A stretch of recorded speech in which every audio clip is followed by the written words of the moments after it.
శ్రీమాత్రే నమ. జయ గురు దత్తాత్రేయ నమ. ఈ వీడియోలో మనం మిథున రాశి వారికి 2025 సంవత్సరం మే నెల మాస ఫలితాలు తెలుసుకోవడం జరుగుతుంది.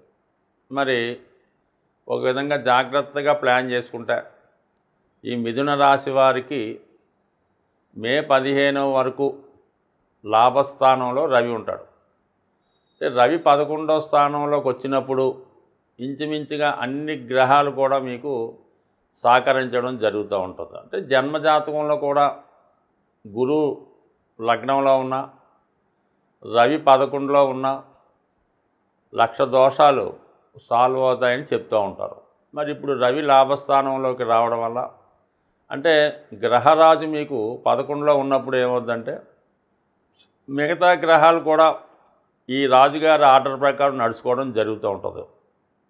ఆ కారణం వల్ల మీకు అటు ప్రభుత్వ అధికారులు, రాజకీయ నాయకులు, తండ్రి సమానమైన వ్యక్తులు మీకు సహకరించడం జరుగుతుంది.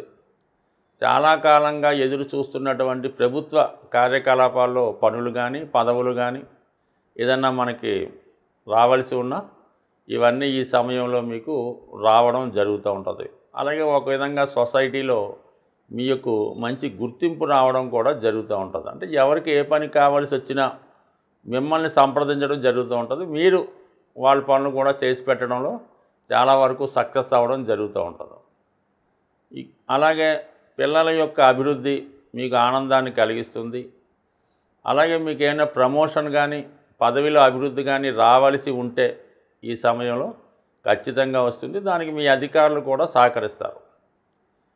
మే 15 తర్వాత గురుగ్రహం రాశిలోకి ప్రవేశించడం జరుగుతుందన్నమాట. ఇది ఆటోమేటిక్గా జాతకుడి యొక్క మనోబలం పెరుగుతుంది, ఆత్మవిశ్వాసం పెరుగుతుంది, ఏ పనైనా సమర్థవంతంగా చేయగలము అన్నటువంటి ధైర్యం కలుగుతుందన్నమాట. అంటే మీరు చేసే ప్రయత్నాలకి భగవంతుడి యొక్క సహకారం లభిస్తుంది. అలాగే మీ యొక్క నడవడిక, యాటిట్యూడు, అలవాట్లో చక్కగా మార్పు వస్తుంది. దైవభక్తి పెరుగుతుంది, క్రమశిక్షణతో వ్యవహరిస్తారు, ధర్మాన్ని కాపాడుతూ ధర్మాన్ని రక్షించే ప్రయత్నం చేస్తారు. ఈ కారణంలో రాశిలో ఉన్నటువంటి గురువు అటు 5వ స్థానాన్ని వీక్షించడం వల్ల పూర్వపుణ్యం కలిసి వస్తుంది, పిల్లల అభివృద్ధి కలుగుతుంది, మనసులో ఉన్నటువంటి కోరిక నెరవేరుతుంది, మీలో ఉన్నటువంటి టాలెంట్కి తగిన గుర్తింపు వస్తుంది. సప్తమాన్ని వీక్షించడం వల్ల భార్యాభర్తల మధ్య అనురాగం పెరుగుతుంది, వివాహ సంబంధాల కొరకు ప్రయత్నం చేస్తున్న వారి యొక్క కోరిక నెరవేరుతుంది. అలాగే దూరమైనటువంటి భార్యాభర్తలు తిరిగి కలుసుకోవడం జరుగుతుంది. 9వ స్థానాన్ని వీక్షించడం వల్ల ధర్మంగా వ్యవహరిస్తారు. అలాగే తండ్రి గారు, గురువు గారు మీకు సహకరిస్తారు. వ్యక్తిగతంగా వారికి కూడా మంచి జరుగుతుంది. మొత్తం మీద మీకు గురువు అన్ని విధాలుగా అభివృద్ధికరంగా ఉండడం జరుగుతుంది. మే 15 తర్వాత ఇది నిజంగా మరి ధనుస్సు రాశి వారికి అంటే ఇది ఒక విధంగా మిథున రాశి వారికి ఒక టర్నింగ్ పాయింట్ లాంటిదని చెప్పచ్చు. సో 2 గ్రహాలు అటు రవి, గురువు మిమ్మల్ని నెలంతా కూడా చాలా హ్యాపీగా తీసుకెళ్లే ప్రయత్నం చేస్తారు. అయితే ఏంటంటే 15వ తారీఖు తర్వాత వ్యయంలోకి వస్తున్నటువంటి రవి కొంత ఇన్వెస్ట్మెంట్ చేయడం కానీ, ప్రభుత్వానికి చెల్లిన ట్యాక్స్లు వగైరా చెల్లించడం కానీ, సడన్గా ఏమైనా ప్రయాణాలు చేయవలసి రావడం జరుగుతుంది. అలాగే మీ యొక్క బంధువులకు కానీ, తండ్రి గారికి కానీ, అన్నదమ్ములకు కానీ చాలా వరకు వారి యొక్క అవసరం నిమిత్తం కొంత సహకారం అందించవలసి వస్తుంది.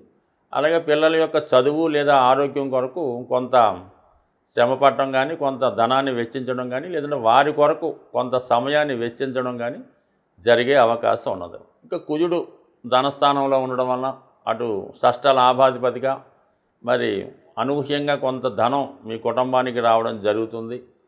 అది స్థిరాస్తి మీద పెట్టుబడి పెట్టే ప్రయత్నంలో చాలా వరకు సక్సెస్ అయ్యే అవకాశం ఉంది. బట్ ఏదైనా చాలా సందర్భాల్లో కుజుడు కుటుంబ స్థానంలో ఉన్నప్పుడు కుటుంబ సభ్యుల మధ్య ఏకాభిప్రాయం లేకపోవచ్చు. ఎవరో ఒకరు తగ్గి రాజీ మార్గంలో వెళ్తే మంచిది తప్ప చిన్న విషయాలకు కూడా పెద్ద రాద్ధాంతరం జరిగే అవకాశం ఉంటుంది. ఈ విషయాన్ని దృష్టిలో పెట్టుకుంటే మంచిది. అయితే ఏదైనా గురువు లగ్నంలో ఉన్నాడు కాబట్టి అన్ని విషయాలు జాతకుడికి అనుకూలంగా జరుగుతాయి కాబట్టి పెద్ద ఏమీ ఆందోళన పడక్కర్లేదు. మరి ముఖ్యంగా ఈ 6 గ్రహాలతో ప్రారంభమైనటువంటి ఏప్రిల్ నెల ఇప్పుడు 4 గ్రహాలు రావడం జరిగింది. ఇక బుధుడు కూడా ఇంచుమించుగా మే 6వ తారీఖున 11వ స్థానంలోకి రావడంతో మరి ఎస్పెషల్లీ ఈ మిథున రాశి వారికి స్థిరాస్తుల మీద, భూముల మీద లాభం కలుగుతుంది. తల్లిగారి ద్వారా కానీ, తల్లి తరపు బంధువుల ద్వారా కానీ, అలాగే మీకున్నటువంటి స్థిరాస్తులు, సొంత గృహం వాటి మీద ఆదాయం పెరుగుతుంది. వాటిపైన ఉన్నటువంటి సమస్యలు ఏవైనా ఉంటే వాటికి కంప్లీట్గా పూర్తవుతాయి. ఏదైనా డాక్యుమెంట్స్ లాంటివి ఏమైనా మీకు రావాల్సి ఉంటే అవి మీరు స్వాధీనం చేసుకునే అవకాశం ఉన్నది. మొత్తం మీద స్థిరాస్తి విషయాలు చక్కబరుస్తాయి. కొత్త ఆస్తి కొనే ప్రయత్నాలు కూడా జరుగుతాయి. ఇక దశమంలో శని, రాహు, శుక్రుడు, ఇది చాలా వరకు వ్యయాధిపతిగా శుక్రుడు దశమంలో ఉండడం వల్ల ఇది ఏదైనా సినిమా, టీవీ, మీడియా రంగంలో ప్రవేశిద్దాం అనుకున్న వారికి, ఎస్పెషల్లీ ఈ రాశిలో ఉన్నటువంటి స్త్రీలకి కొత్త అవకాశాలు, గుర్తింపు రావడం జరుగుతుంది. సో ఏదైనా మీరు చేస్తున్న ప్రతి కార్యక్రమం పైన ప్రజల యొక్క దృష్టి ఉంటుంది. బట్ ఏదైనా సినిమా, టీవీ, మీడియా రంగంలో ఉన్న వాళ్ళకి, సాఫ్ట్వేర్ రంగంలో ఉన్న వాళ్ళకి చాలా గొప్ప గుర్తింపు రావడం జరుగుతూ ఉంటుంది. ఇంచుమించుగా మనకి ఈ నెలంతా కూడా ఈ శుక్ర, శని భగవానులు దశమ స్థానంలో ఉంటారు కాబట్టి ఇది ఎస్పెషల్లీ స్త్రీలకి అటు ఉద్యోగం కానీ, వివాహం కానీ, లేదంటే ఏదన్నా ఒక కొత్త పదవి కానీ వచ్చే అవకాశం ఉంది. అలాగే ఏదన్నా ఒక రాజకీయ రంగ ప్రవేశము, సినీ రంగ ప్రవేశం చేయడానికి కూడా ఈ గ్రహస్థితి ఈ మిథున రాశిలో ఉన్నటువంటి స్త్రీలకి చాలా అనుకూలంగా ఉండే అవకాశం ఉన్నది. అంటే 3 గ్రహాలుగా ఉన్నటువంటి శని, శుక్ర, రాహులు, రాహు కూడా ఇంచుమించుగా ఈ మే 18న 9వ స్థానానికి వచ్చి కేవలం నెలాఖరు దాకా ఈ శుక్ర, శని భగవానులు ఉంటారు కాబట్టి ముఖ్యంగా ఏవైనా ముఖ్యమైనటువంటి కార్యక్రమాలు చూస్తే ఈ నెలాఖరులో ప్రయత్నం చేస్తే స్త్రీలకి 100% సక్సెస్ వస్తుంది. ముఖ్యంగా ఈ మే నెలలో రాహుకేతువులు రాశులు మారడం జరుగుతుంది. సాధారణంగా రాహుకేతువుల ప్రభావం అన్ని రాశుల వారి మీద ఉంటుంది. ఎందుకంటే రాహు ఉన్న రాశిని ఏ గ్రహంతో కలిస్తే ఆ ప్రభావాన్ని, ఏ గ్రహాన్ని చూస్తే ఆ ఫలితాన్ని మొత్తం అంతా మిక్స్డ్గా 12 భావాల మీద ఏదో ఒక ప్రభావం చూపడం జరుగుతూ ఉంటుంది. అయితే ఈ రాహుకేతువుల్ని ప్రసన్నం చేసుకుంటే తప్పనిసరిగా, అందుకే మనకి ఈ కలియుగంలో విఘ్నేశ్వరుడు, దుర్గా అమ్మవారు ఈ 2 దేవతల్ని పూజించుకోవడం వల్ల అటు రాహు అలాగే కేతువుని ప్రసన్నం చేసుకోవడం జరుగుతూ ఉంటుంది. తరచూ పనులు వాయిదా పడుతున్నా, ప్రారంభించిన పని పూర్తి కాకుండా ఉన్నా కేతువు యొక్క ప్రభావం ఉంటుందని గమనించి చాలా వరకు విఘ్నేశ్వరుణ్ణి పూజించుకోవలసి ఉంటుంది. అది సంకష్ట చతుర్థి కానీ, గణపతి హోమం చేసుకోవడం, వినాయకుడిని గరికతో అర్చించడం, అష్టోత్తరంతో పూజించుకోవడం, ఏ పని ప్రారంభించినా వినాయకుడిని ప్రారంభించుకుంటే మీకు ఈ విఘ్నాలు లేకుండా ముందుకు వెళ్ళడం జరుగుతూ ఉంటుంది.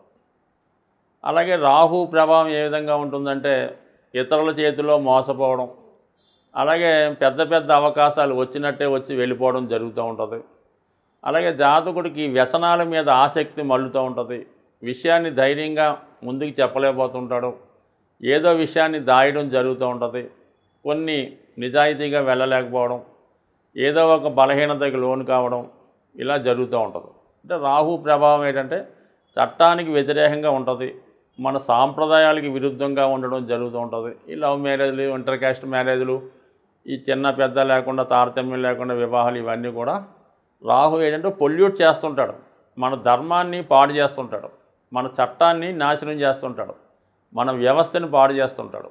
ఇవన్నీ లేకుండా ఉండాలంటే మరి అంటే జాతకుడు తాను సంస్కరించుకుంటూ దుర్గా అమ్మవారిని ప్రతి శుక్రవారం అమ్మవారిని కుంకుమార్చన చేసుకోవడం కానీ, దుర్గా అష్టోత్తరం పారాయణ చేసుకోవడం మంచిది. అమ్మవారికి ఏదైనా నిమ్మకాయల దండ వేయడం కానీ, ఏదన్నా నైవేద్యంగా పులగం లాంటిది నైవేద్యం పెట్టడం వల్ల, అలాగే గుమ్మడికాయ సమర్పించడం వల్ల, ఇవన్నీ చిన్న చిన్న పరిహారాలు వాళ్ళ టెంపుల్లో ఆచారాన్ని బట్టి, అక్కడ ఉన్నటువంటి సాంప్రదాయాలను బట్టి ఉండడం జరుగుతూ ఉంటుంది. బట్ ఏదైనా తరచూ విఘ్నేశ్వరుని, కనకదుర్గ అమ్మవారిని, ఏదైనా ఒక శక్తి స్వరూపాన్ని ఆరాధించడం వల్ల కంపల్సరిగా జాతకుడు రాహు పెట్టే ఇబ్బందులు భయాల నుంచి బయటపడే అవకాశం ఉంది. వీటన్నిటికన్నా మరి చక్కగా లలిత సహస్రనామాన్ని నిరంతరం అంటే రోజుకొక నామం చదువుకున్నా సరిపోతుంది. ఆ నామాన్ని ఒక నామాన్ని ఎన్నుకోవడం, దాన్ని ఒక 18 సార్లు 16 సార్లు లేదా 108 సార్లు చదువుకోవడం, మళ్ళీ ఇంకొక రోజు ఇంకొక నామాన్ని అర్థంతో సహా తెలుసుకొని దాన్ని సంపూర్ణంగా మనస్ఫూర్తిగా ధ్యానం చేసుకోవడం వల్ల అటు రెమెడీగాను పనిచేస్తుంది, అటు ఐశ్వర్యాన్ని ఇస్తుంది. బట్ ఏదైనా దీన్ని మించినటువంటి రెమెడీ ఇంకోటి లేదనే చెప్పచ్చు.